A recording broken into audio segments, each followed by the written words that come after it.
The MSNBC studio was already tense before the cameras turned on. Not chaotic, not loud, just tense in the way that happens when everyone in the room knows something might go wrong, and no one knows when. Denzel Washington had been invited for a rare live panel. The topic was supposed to be justice, public trust, and how media shapes accountability. Pam Bondi was already seated when Denzel arrived. The producers had promised a balanced conversation.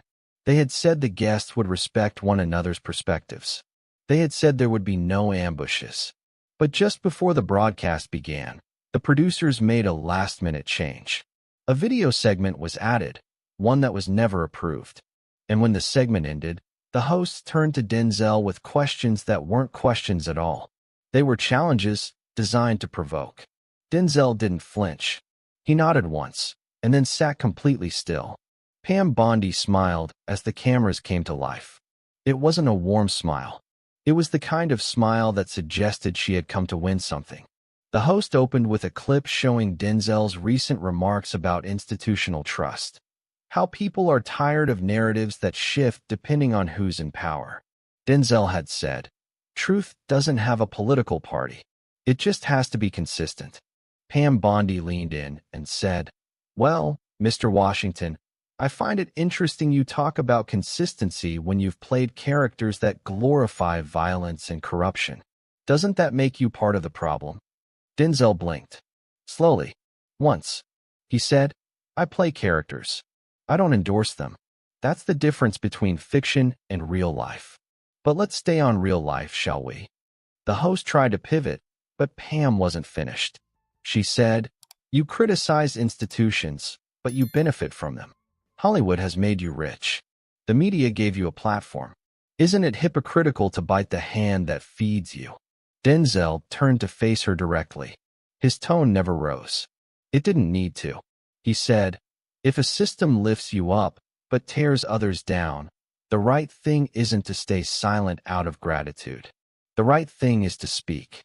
Pam opened her mouth, but the audience was already murmuring. "Now, before we continue, before you hear the line that changed the entire conversation, I want to tell you something important. The networks will edit moments like this. They'll cut for time. They'll say it was taken out of context. But this is the only place you'll hear the full, unfiltered truth. So if you believe in clarity, not curation, hit that subscribe button right now. Join thousands of others who refuse to be told what to think. Subscribe now, before they try to make this moment disappear." Pam adjusted her smile. It had started to falter. She said, "So let me get this straight. You think your celebrity gives you more moral authority than someone who's actually served the public?" Denzel didn't hesitate. He said, "No, I think actions give you moral authority. Not titles, not cameras, not press conferences. Just actions. What you fight for when nobody's watching." Pam looked to the host for help, but the host was quiet now. Denzel continued, "You want to talk about service? Great. Let's talk about what happens when public servants protect power instead of people. Let's talk about who benefits when justice becomes a strategy instead of a principle." Pam's voice was sharp now. "You're painting with a very broad brush." Denzel said, "Truth has a broad reach. That's why it makes people uncomfortable." The studio had gone quiet again. Even the crew had stopped moving. Pam tried to regain control. She said, "You're lecturing from a place of privilege." And Denzel said, "No, I'm reflecting from a place of experience. I grew up watching people lose everything because someone more powerful didn't think they were worth the truth." The host finally broke in, trying to move the conversation. But the shift had already happened. Pam Bondi's smile had vanished. Not because of a personal insult, but because her strategy, condescension masked as inquiry, had failed. And what Denzel said next, no one could have prepared for. Pam Bondi leaned forward. Her voice had dropped into the polished, practiced register of someone who had spent years in courtrooms and interviews. She said, "I think what's dangerous, Mr. Washington, is when celebrities use their platforms to push anti-institutional rhetoric. That erodes public trust." Denzel looked at her.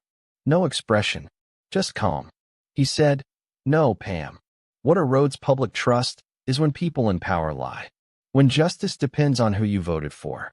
When accountability is treated like a PR problem instead of a public duty. Pam crossed her arms. So now you're an expert in law enforcement? Denzel said, no. I'm a citizen. And citizens don't need degrees to know when something's broken. The audience was still. Even those watching from behind the cameras could feel it. Something in the room had shifted. Pam tried to pivot. She said, so you're telling America not to trust the system? Denzel said, no. I'm telling America to demand that the system earn its trust. The host attempted to lighten the mood. He chuckled and said, well, this got real quick. I thought we were talking about your new film, Denzel. Denzel turned to him and smiled faintly. He said, that film is about a man who tells the truth when it's dangerous, who refuses to pretend just to keep things calm. So yeah, I think this conversation is exactly on topic. Pam spoke again, more sharply. You think you're the only one who cares about truth? Denzel said, no. But I think truth doesn't mind being questioned. It's lies that get defensive. And for a second, there was no reply. Not from the host. Not from Pam. Just silence. Then Pam's voice rose slightly. You're implying a lot without facts. Denzel said, no. I'm responding to your facts. Or more accurately, to the lack of them. You speak with confidence, but confidence isn't clarity. You quote law, but not justice. Pam's face had changed. The practiced charm had hardened. The smile was long gone. She said, you're being very disrespectful. Denzel said, no, I'm being very direct. And sometimes, that feels like disrespect to people who are used to being agreed with. Now the murmurs in the audience were no longer whispers. People were leaning forward. Some were nodding. The host tried again. Okay, let's cool it down a little. But Denzel wasn't raising his voice. He didn't need to. He said, I came here to have a conversation. I didn't come here to be condescended to because I'm an actor. Because that's just another way to say, be quiet and entertain us. Pam responded, no one's telling you to be quiet. We're just saying. Denzel interrupted, softly. No, you're just suggesting that people like me should stay in our lane. But here's the thing, Pam. Justice is my lane. Truth is my lane. And when I see people use their credentials to defend broken systems, I don't care how many degrees they have. I care how many lives get broken under their watch. There was nothing theatrical in his voice. No crescendo. Just stillness. Just wait. Pam finally said, this isn't productive. And Denzel said, it's not meant to be comfortable. It's meant to be honest. The host sat back, visibly unsure of what to say next. And in that moment, no one cared about the scheduled talking points. No one cared about the film promotion. What they were witnessing wasn't just a panel. It was a confrontation between comfort and truth, between power and principle. And what Denzel did next would turn this from a heated discussion into a national moment. Denzel didn't raise his voice. He didn't posture. He didn't even shift in his seat. But the silence after his last sentence made it clear that something irreversible had happened. Pam Bondi adjusted her blazer, as if straightening fabric could restore control. She said, with all due respect, Mr. Washington, you're coming from a place of emotion, not law. Denzel nodded. That's right. Because law without emotion becomes cruelty in a suit. Pam blinked. What does that even mean? He answered, it means when you remove humanity from justice, you get process without mercy, policy without soul, and punishment without understanding.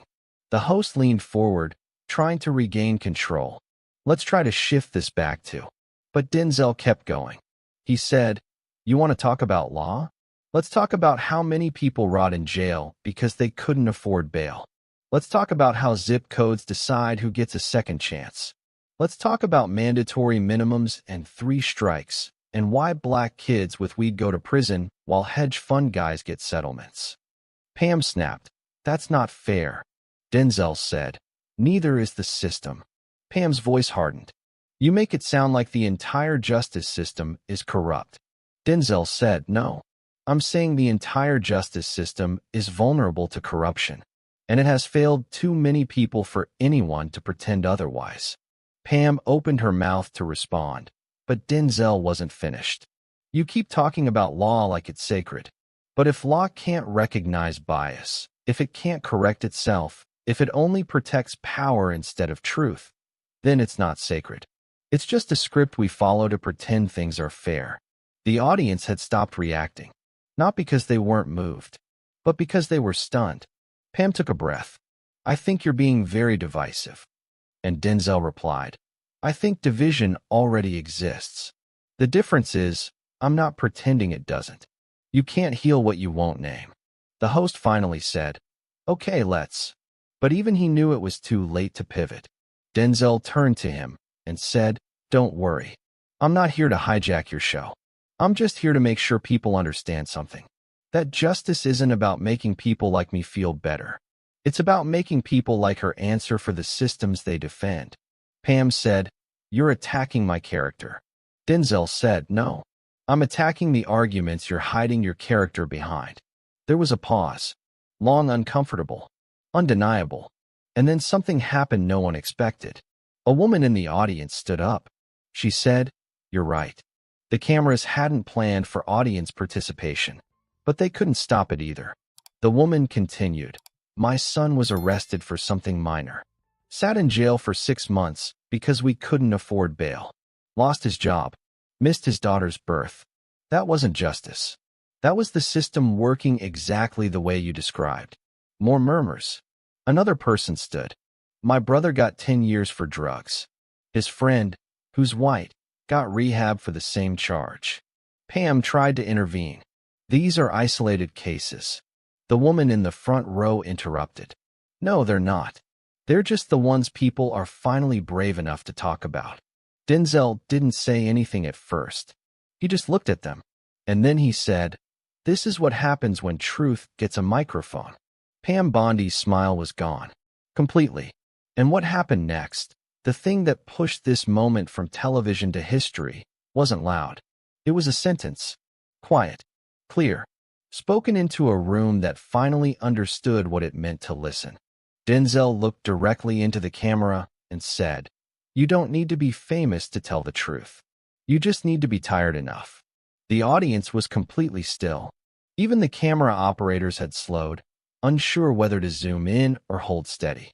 Everyone sensed that the usual lines between entertainment and something deeper had been erased. Pam Bondi straightened her posture, trying to find footing. She said, You're using your platform irresponsibly. You're fanning flames. We're supposed to bring people together. Denzel answered softly. Then stop pretending it's fire when someone finally holds up a mirror. Pam's face froze. She looked like someone realizing the room had shifted, but still hoping to reset it. She said, What exactly do you want from the justice system? He replied, I wanted to stop punishing people for being born on the wrong side of a line. I wanted to stop calling poverty a crime. I wanted to treat a white teenager in the suburbs the same way it treats a black one in the city. And I want the people who benefit from the status quo to stop acting like asking for fairness is an attack. The host said, That's a powerful statement. But don't you worry that this kind of rhetoric pushes people away from the conversation? Denzel looked at him. If fairness sounds radical, the problem isn't the words. The problem is the world. Pam tried one last angle. We all want fairness. But this isn't the way to get it.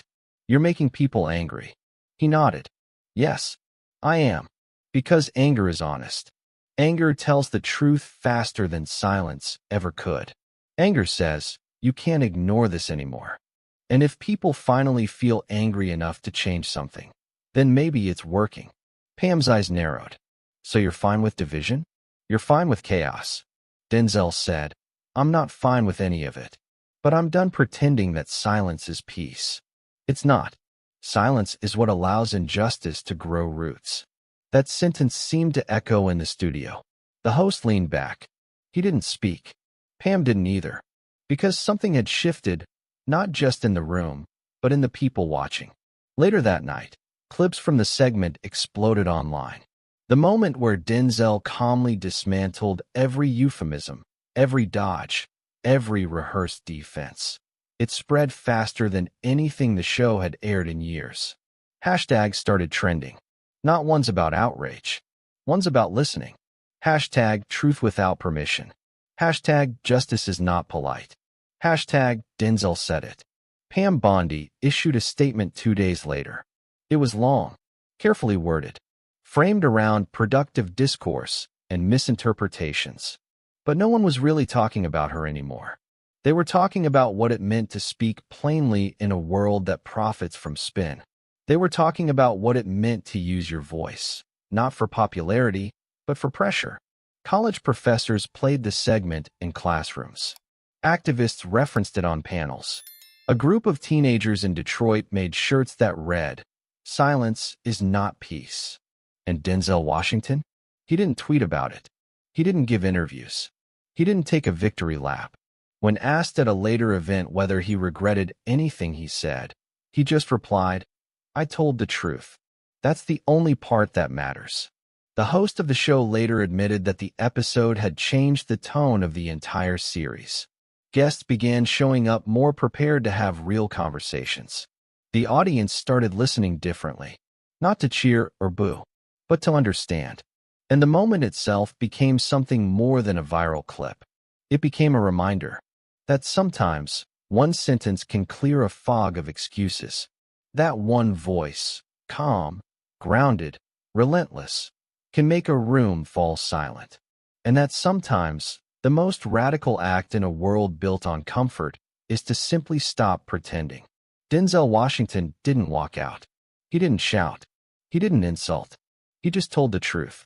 And that was enough to make a smile disappear and a nation think twice.